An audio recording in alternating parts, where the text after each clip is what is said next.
Coming up on the Q30 Newscast, breaking news tonight, a grand jury does not indict an NYPD officer in the chokehold case that led to the death of Eric Gardner. Sarah Schreiner has more on that in world news.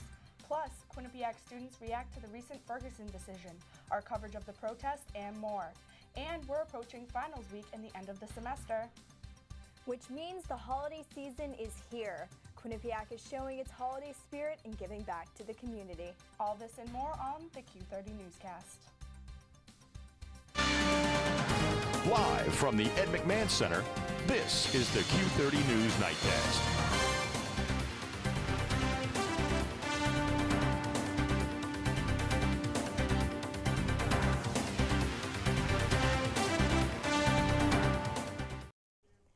Good evening, Quinnipiac, and welcome to the Q30 Newscast presented by Joya Spa and Salon. I'm Megan Coddington. And I'm Nikki Dirico. Breaking news tonight as Staten Island grand jury voted Wednesday to not indict the police officer responsible for killing Eric Gardner, who died after being placed in a chokehold.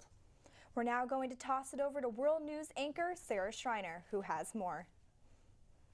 Thanks, Megan and Nikki. The grand jury deciding whether or not to indict the white New York police officer responsible for killing African-American Eric Gardner announced Wednesday they will not indict Officer Daniel Pantaleo.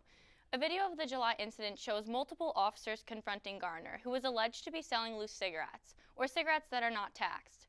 Officer Pantaleo used a chokehold to control Gardner, but the chokehold was reportedly banned in the NYPD in 1993. Despite the ban, though, the chokehold is not technically illegal. This decision comes 10 days after a grand jury decided not to indict Officer Darren Wilson for the shooting death of Michael Brown in Ferguson, Missouri. President Obama spoke earlier today, saying the Gardner decision underscores the frustrations many Americans feel about how they are treated by police and the legal system. New York City Mayor Bill de Blasio also spoke, saying a federal investigation will continue to determine whether or not Gardner's civil rights were violated. De Blasio urged New Yorkers to protest peacefully to ensure the safety of all people. I'm Sarah Schreiner, back to the desk. Members of the Quinnipiac community gathered on the library steps Monday to protest the grand jury's decision in Ferguson. Students and faculty held signs and led chants saying, "Hands up, don't shoot." Public safety officers were seen on the quad during the protest, but simply observed. Hands up, don't shoot! Hands up, don't shoot! Hands up, don't shoot! Violent and peaceful protests like this have flooded the country since the November 24th grand jury decision to not indict Officer Darren Wilson for the shooting death of Michael Brown. Things have calmed down in Ferguson after fires and destruction filled parts of the town on November 24th. Wilson stepped down from his position on December 1st after working in Ferguson since 2011.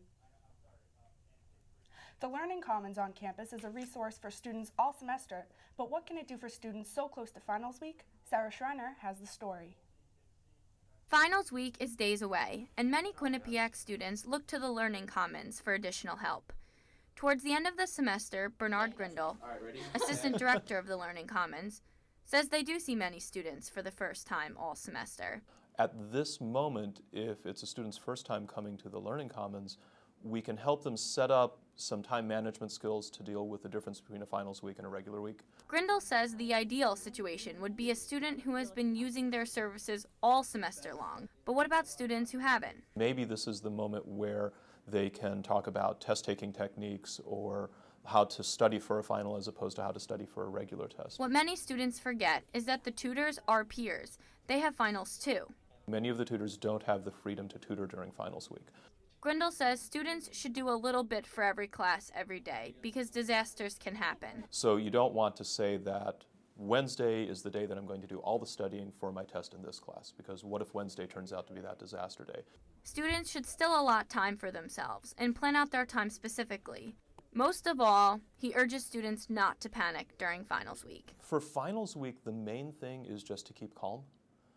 To realize that there's nothing in finals week that is actually impossible, and if you think something's impossible, to start asking. Start with the professor, go to other resources, but not to just sit there kind of stewing in your own juices feeling that there's nothing you can do. There's always something you can do. And so the Learning Commons is just one of many resources available. Sarah Schreiner, All right. Q30 News. Quinnipiac University lands in the top 10 of colleges, leaving students with the worst debt after graduation. Quinnipiac at number 6 with an average of almost $45,000 of debt per student. The University of Hartford ranks at a number 3 with almost $50,000 of debt per student. We reached out to Quinnipiac Director of Financial Aid, Dominic Yoya, who said, quote, "No university wants its students to be listed in the top 20 schools that carry the largest debt. While this statistic may seem alarming at first, we are always looking for ways to minimize student debt. And each year, the Financial Aid Office awards more institutional grant and scholarship aid than the last." In November, the Quinnipiac University Finance Department received the approval of university recognition by the CFA Institute. The Chartered Financial Analyst program consists of 3 exams students are required to pass to meet certain financial analyst work requirements. The current curriculum at Quinnipiac covers at least 70% of the required curriculum by the CFA Level 1 exam. I've talked with folks down in Wall Street, and they tell me that they view the CFA designation as evidence that the person knows as much about finance as the graduates from the best graduate business schools in the country. This CFA award allows Quinnipiac to award up to 5 scholarships to students to cover the exam fees. We have reached the end of the semester and your meal plan money may be running low.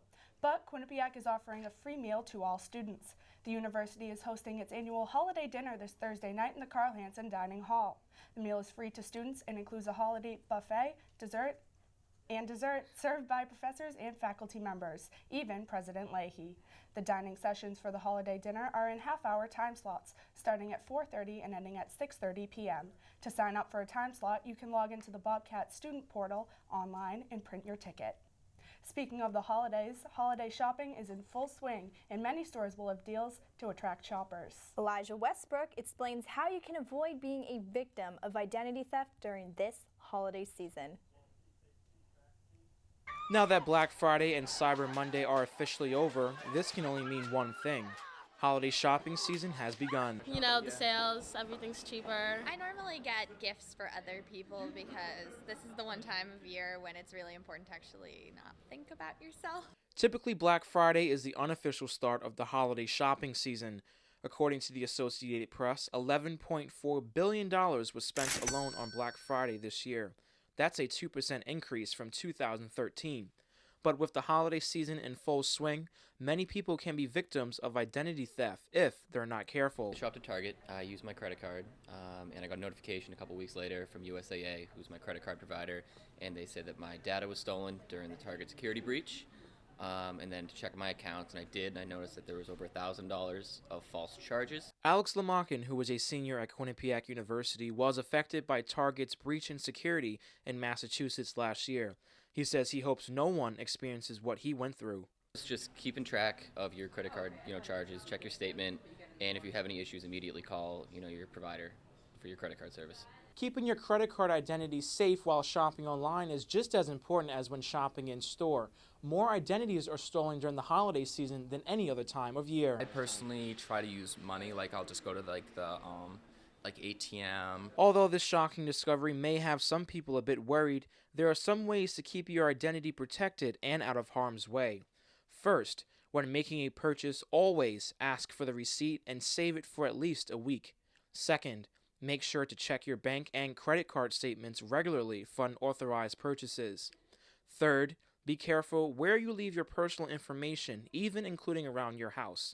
And finally, consider using credit cards instead of debit cards. If someone steals your wallet, you can alert card issuers before you're liable for the charges they might make. Elijah Westbrook, Q30 News. Still to come on the Q30 Newscast, homelessness is a continued problem in the New Haven area, especially during the holiday season. Q30's Stephanie Pisano investigates the issue.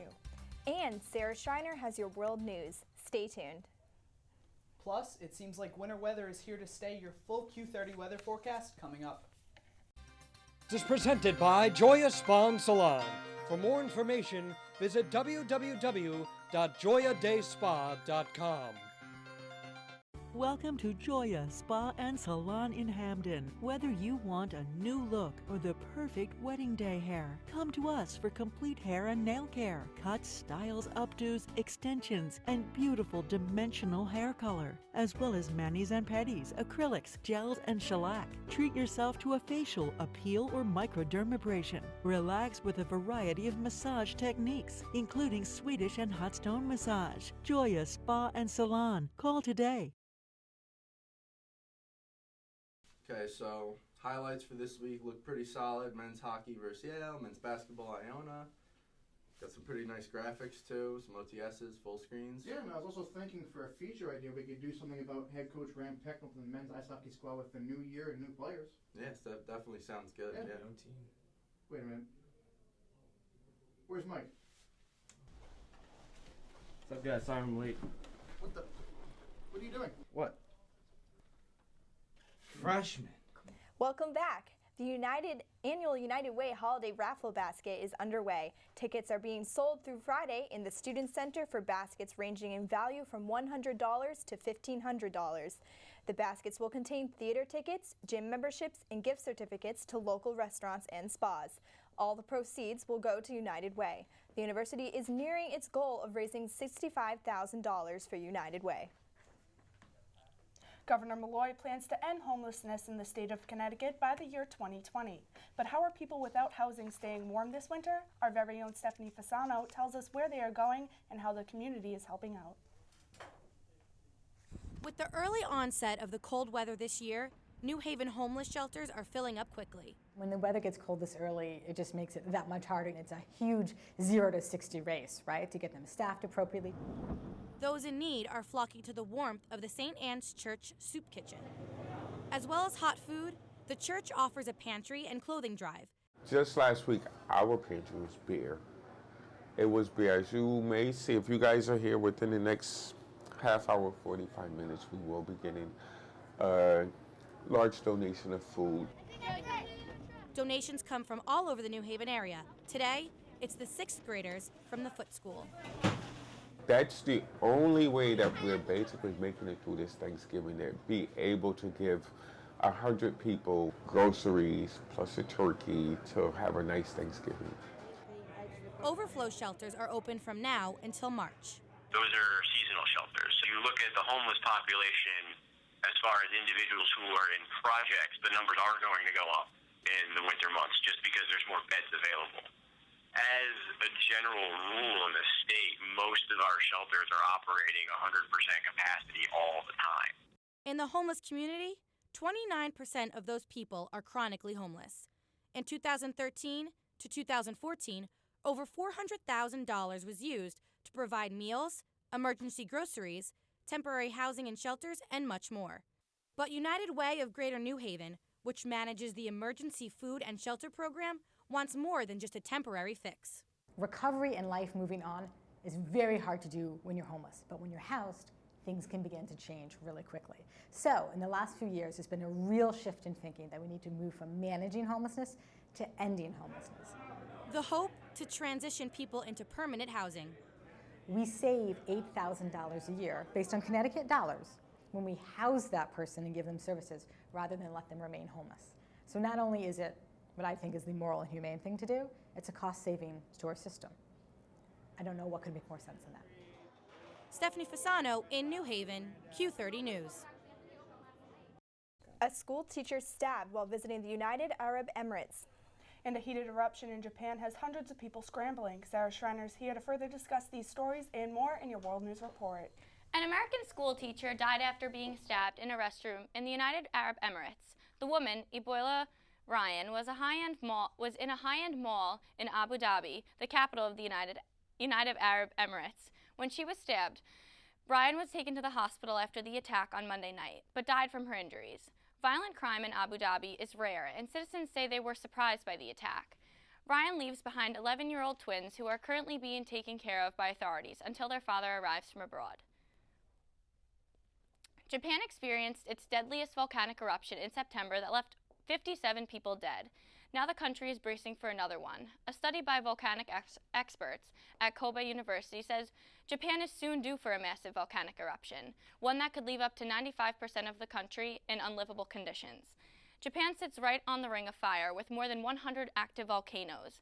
Statistics show 1% chance that this massive eruption could happen over the next 100 years. Streets have been destroyed as the war rages in Syria so badly that the city of Kobani is being called unrecognizable. U.S. airstrikes have led the coalition against ISIS, but not enough for the Kurds. Food is scarce, along with fuel for heat. The city's east side is the most active front line. A 22-year-old Kurdish female fighter, Midya Raqqa, told CNN, quote, "I lost a lot of friends in this war, and I resist to avenge their death. No matter the destruction in Kobani, it can be built again," end quote. Back to the desk. When we return to the Q30 Newscast, everything you'll need to know in the world of entertainment with Sami Moore. And we'll take a look at the start of winter. Weather in Hamden. Matt? Thanks, guys. Here we've got a live view of our York Hill campus from up atop our Crescent building. You can see a little bit of rain, some not so nice weather right now, and we'll have our full weather forecast when we get back. Welcome to A Sheer Sensation, North Haven's premier cosmetology service, located at 140 Washington Avenue, minutes from Hamden. We offer an array of services, from basic cuts and colors to lash extensions and formaldehyde-free keratin treatments. We also provide hair chalk and styling for men. When you spend $60, your Q card will get you 10% off. Call us at 203-239-6477 to make your next appointment at A Sheer Sensation. I could really go for a Ray and Mike's sub right now. Come to Ray and Mike's and try our Philly chicken and cheese for just over $4.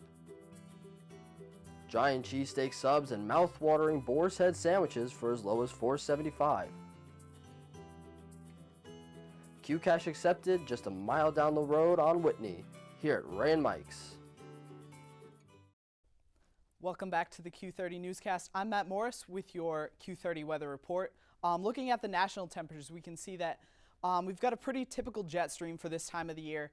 There's high pressure and cold temperatures coming down from Canada, and as the jet stream moves along towards the east, that's going to bring with it that high pressure and those cold temperatures. As we look at our radar, we can see that the high pressure is pushing this precipitation out. It's pushing it all the way out to sea, so we're going to have clearer skies as we get closer to the morning. Looking at the local temperatures right now, they're just around the 40s right now. 44 Meriden, 44 New Haven, 44 up in the northeast of the state, and 47 down in New London. So, 40s all over the state right now. It's going to get colder as we go into tonight's forecast. The low tonight will be 30 degrees. It'll be clear. Winds will be west at 11 miles per hour. Tomorrow, though, we can expect, as I said, clearer weather, mostly cloudy, but we're not dealing with any of that rain, hail, sleet, any of that stuff that we were dealing with today. 41 degrees, mostly cloudy. And as we look at our 7-day forecast, we can see the 41 again tomorrow on Thursday, mostly cloudy. Cooler temperatures than today for Thursday and Friday. And then we're going to warm up on Saturday, but with that, we're going to bring some low rain as low pressure cold rain as low pressure moves in. Sunday is the pick of the week. Sunny, 40 degrees, and we're watching right now for a possible nor'easter coming in Monday and Tuesday. So stay tuned. Finals might not be so much of a thing as we get closer. That's all for your Q30 weather forecast. I'm Matt Morris. Now back to the desk. Thank you, Matt. Bill Cosby is still under fire with even more victims coming out accusing him of sexual abuse. A Jersey Shore star gets hitched. And will there be a Do You Want to Be a Snowman, Build a Snowman Part 2? Sami Moore has your entertainment update. Thank you, ladies. I'm Sami Moore. In the course of the past few weeks, 15 women have stepped forward and accused comedian Bill Cosby of sexual assault. Several of these women say he drugged them before raping them. One of the accusers is supermodel Janice Dickinson. On Monday, during the height of the accusations, the Cosby Show star resigned from Temple University's Board of Trustees. Cosby, the longest-running Jell-O spokesman, also recently resigned from a fundraising position with the University of Massachusetts at Amherst. And Madonna truly does live in a material world. The Material Girl singer was named the world's richest recording artist. According to WealthX, Madonna has a net worth of $800 million. Beatles singer Paul McCartney is ranked second with $660 million. The top 5 richest artist list continues with Dr. Dre, P. Diddy, and Celine Dion. Meanwhile, in New Jersey, Nicole Polizzi is no longer snooking for love. The Jersey Shore star married Gianni Laval, the father of her 2 children, this past Saturday. The two wed at the St. Rose of Lima Catholic Church in a Great Gatsby-themed wedding. Many Jersey Shore alum were in attendance, including both DJ Pauly D and Jenny J. Wow Farley. And love is in the air for Susan Boyle as well. Her love life has finally hit the right note because Boyle has her first ever boyfriend. The 53-year-old star is staying quiet on the details, but revealed to Britain's The Sun newspaper that he is an American doctor and around her age. Boyle rose to fame after appearing on Britain's Got Talent in 2009. And lastly, you won't have to let it go just yet, because a sequel, Frozen, and stage musical are in the works. Indina Menzel, who voiced Elsa in the animated Disney film, informed Britain's The Telegraph magazine about the 2 upcoming projects. Frozen is the biggest animated film in history and the 5th top-grossing movie of all time. That's it for your entertainment update this semester. I'm Sami Moore, now back to the desk. Thanks, Sammy. When we return to the Q30 Newscast, which Quinnipiac athletic team is heading to a national championship? And Tom Albanese will catch you up with the latest basketball and hockey news. Plus, Taylor Popielarz brings you the newest edition of QuinniPeople. We'll be right back. Newscast is presented by Joya Spa and Salon. For more information, visit www.joyadayspa.com. The Bobcat Shop, located at 1010 Sherman Avenue in Hamden. Your #1 choice for Bobcat merchandise. The Bobcat Shop features 2 floors of countless styles and colors. With a full 19,000 square foot screen printing and embroidery operation on the premises, Campus Customs and Simplify can design and decorate any garment or promotional product as quickly as needed. Stop in and say hi. Quinnipiac's women's rugby team is heading to the national championship this weekend in Palm Coast, Florida. The team went 7-3 this semester and will fight Penn State on Saturday at 1 p.m. for a slot in the national championship final line. Q30 caught up with one of the players who is awaiting this weekend. Everyone I'd say is very dedicated, and that's probably why we've gotten this far and why we're going to go farther. The coach particularly is dedicated, and then all the athletes, we're all in it to win it. It was Thanksgiving break for some, but athletes were competing in tournaments all week. See who came out on top with your sports report with Tom Albanese. And ladies, thank you so much. And just like you said, women's rugby is really the only thing left in the fall. And as we go on to winter, the women's ice hockey team continued its season against the defending national champion, the Clarkson Golden Knights. After no scoring in the first period, sophomore Emma Woods scored the lone goal en route to a 1-0 win for Quinnipiac. And the team then tied St. Lawrence 2-2 before heading to Storrs, Connecticut for the Nutmeg Classic. Rick Seeley's squad defeated Yale and then Clarkson for the second time in a week to take home its second consecutive championship. The Bobcats remained the #4 team in the country after Monday's latest poll.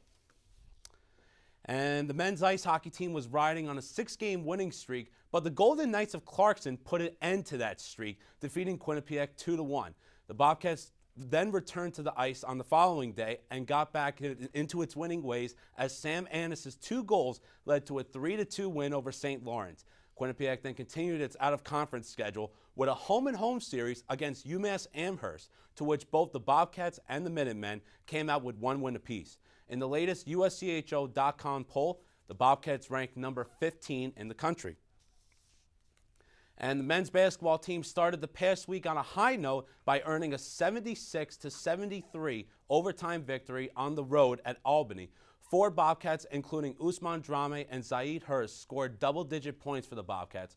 The team's offensive production went south days later as they only managed to put up 50 total points at Linder Court in a losing effort to the Hartford Hawks. Quinnipiac looked to respond from its poor performance at home as they welcomed the Vermont Catamounts from the America East Conference. And this Quinnipiac up at Linder Court getting ready for this game, like I mentioned, they're trying to rebound from that poor offensive effort that they had. So early in the first half, Evan Conti down the baseline finds a wide open Zaid Hurst, and he nails the 3-pointer right there. Quinnipiac gets on the board, and they have their early lead. Now off an inbounds, Drame goes over to Justin Harris, who finds Conti, and he finds a cutting Usman Drame for the slam dunk right there. Quinnipiac, they're starting to really expand their lead. Vermont, though, they're trying to cut into Quinnipiac's lead, but Cam Ward's shot right there is blocked by Justin Harris. And look at Evan Conti using his speed to get all the way down for the layup. And Quinnipiac, they take a 43-24 lead into halftime, but Vermont, as the second half gets going here, is going to start to really get their momentum as Ryan Pearson makes the floater right here in the paint. Vermont only trailing by 15, but after a Quinnipiac three-pointer, Cam Ward is going to get on the action himself right here with a three-pointer of his own. So Vermont, they're still trailing at 15. They're going to get it, though, to 11 as Kasim Chandler is going to get the ball stolen right here by Dre Wills. And Dre Wills gets the floater right there. 69-58 Quinnipiac, but Quinnipiac, they're going to get going right here. And Usman Drame with the dunk, and this is key. These 2 points right here, 1,000 career points for Usman Drame, the 38th player in Quinnipiac history to accomplish that feat. So congratulations to Drame. Evan Conti with a three-pointer right here. He finishes the game for Quinnipiac. They go on to win 89-73.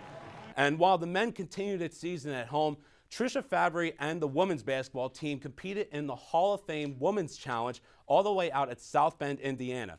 Quinnipiac started the event losing to Harvard 87-83, but then returned the following day with a 74-67 victory over Holy Cross.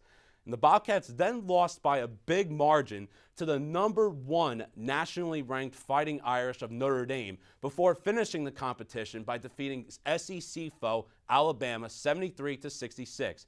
The Bobcats currently stand now at 4 wins and 2 losses as they return to action at home on Friday, beginning conference play against Siena. And that wraps up all the news from Quinnipiac Athletics from the past week. Make sure you like us on Facebook and follow us on Twitter at Q30 Sports for more. And don't forget to check out Q30television.com as well. Nikki, Megan, back to you. Thank you, Tom. Many students look forward to learning from experiences from professors. There is one professor in Quinnipiac School of Communications who essentially has all the experience any journalism student could think of. In this week's edition of QuinniPeople, Taylor Popielarz sits down with QU professor Paul Friedman to discuss his career and passion for his craft.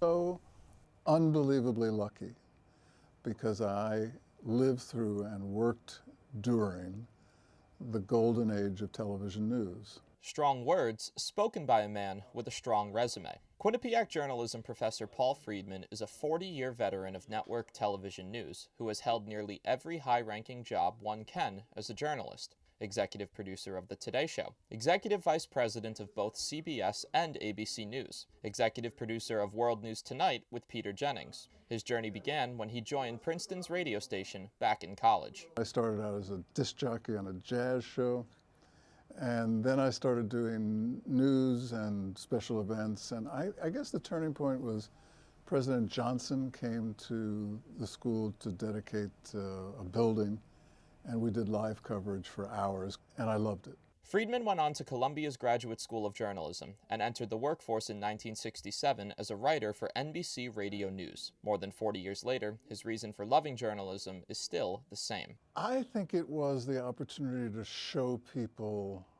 what was going on in places that they might never get to.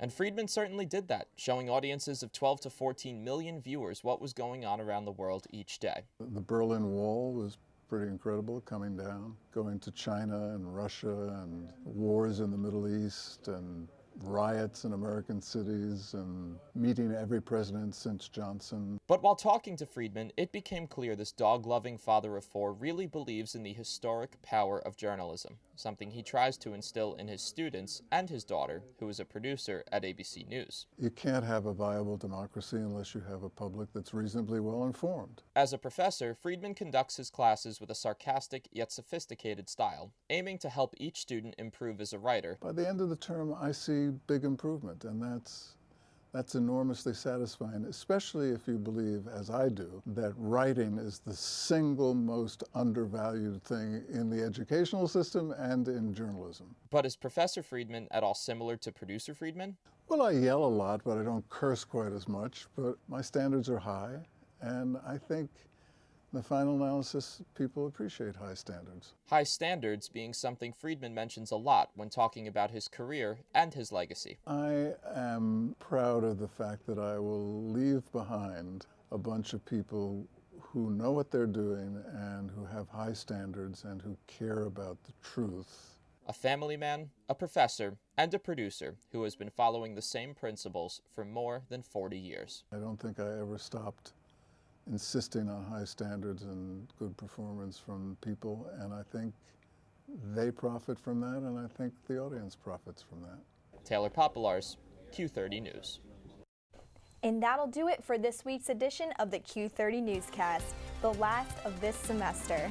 Stay connected with our news team throughout the rest of the week and over break by visiting our Facebook page and following us on Twitter at Q30 News. Thank you for spending the semester with us. Best of luck to everyone on finals. Have a great night and a safe break. And that doesn't recall great. Yes.